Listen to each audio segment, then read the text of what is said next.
जय हिंद, आप देख रहे हैं लाइव टाइम्स। आपके साथ में हूं वंदना सिरोही। सीधा आपको ले चलते हैं लखनऊ, जहां मुख्यमंत्री योगी आदित्यनाथ क्या कुछ कह रहे हैं, आपको सुनवाते हैं। श्रृंखला हमारे पास है।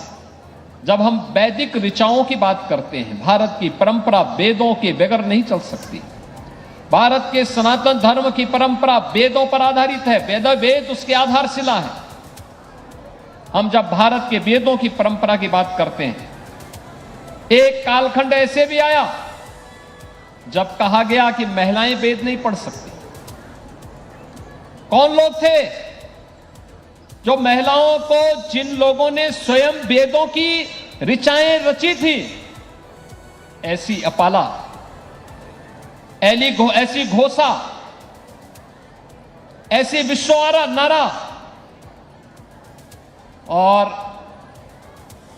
गार्गी और मैत्री जैसे भारत की उन विदुषी नारियों के बारे में कौन ऐसा भारतीय होगा जो उनका स्मरण गाए बगाए न करता हो। हर भारतीय के मन में ये बातें सामने आती हैं। उसी श्रृंखला में आज से 300 वर्ष पहले महाराष्ट्र के एक छोटे से गांव में एक बालिका जन्म लेती है और वही बालिका आगे चल करके मालवा के होलकर साम्राज्य की साम्राज्ञी बनती है।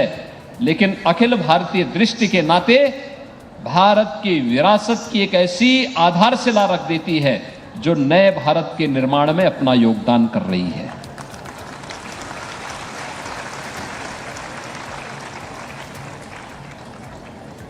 भारत के आज प्रधानमंत्री मोदी जी जब विरासत और विकास की बात करते हैं, तो विरासत और विकास का यह अभियान वही अभियान है जिसकी आधारशिला 300 वर्ष पहले लोक माता महारानी अहिल्याबाई होलकर ने रखी थी।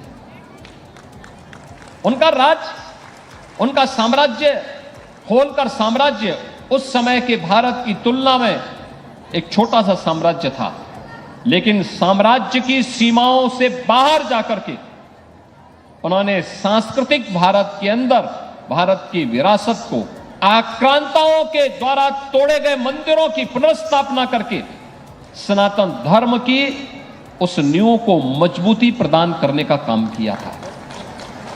काशी का काशी विश्वनाथ मंदिर हो, चाहे गया का मंदिर हो,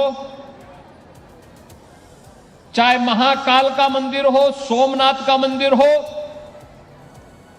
चार धाम, उत्तराखंड के 4 धामों में द्वारा किए गए उनके लोक कल्याणकारी कार्य हो, या सुदूर दक्षिण में रामेश्वरम में, या हर धाम में 12 ज्योतिर्लिंगों में कहे गए उनके सनातन धर्म के उत्थान के लिए, पुनर्स्थापना के लिए किए गए कार्य, ये हम सब के लिए एक नई प्रेरणा है।